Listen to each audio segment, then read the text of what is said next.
presented by Nora Studio.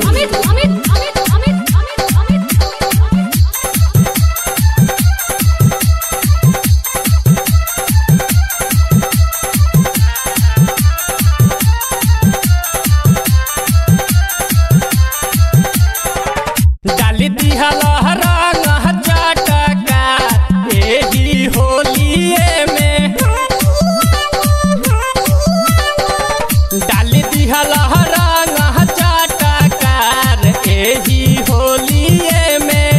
साया साड़ी सैया हमार चोलिया भी गवले बाड़े, साया साड़ी सैया हमार चोलिया भी गवले बाड़े। मन जोगे मिलल बा भतार यरऊ होलिया में, डाल दिहले रंग चटका एही होलिया में।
यरऊ होलिया में डाल दिहला रंग चटकार एही होलिया में।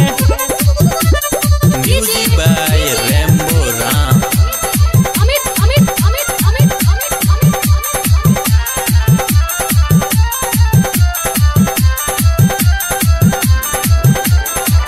धीरज बलमुआ हमार बात नाही मानला, गाँव के पड़ोसी संगे होली तू खेलाला।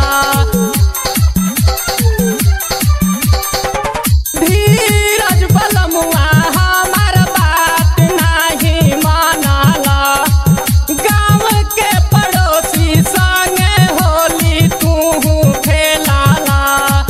कहेले रेम्बो देवरा दोहा के समझाई हो, मुन्ना रजक से ले बरंग हवा लगवाई हो।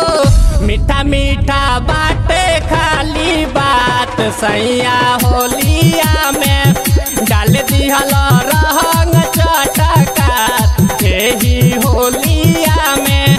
साया साड़ी सैया हमार चोलिया भी गवले बाड़े, साया साड़ी सैया हमार चोलिया भी गवले बाड़े। मन जोगे मिलल बा भतार यरऊ होलिया में, डाल दिहला रंग चटकार एही होली।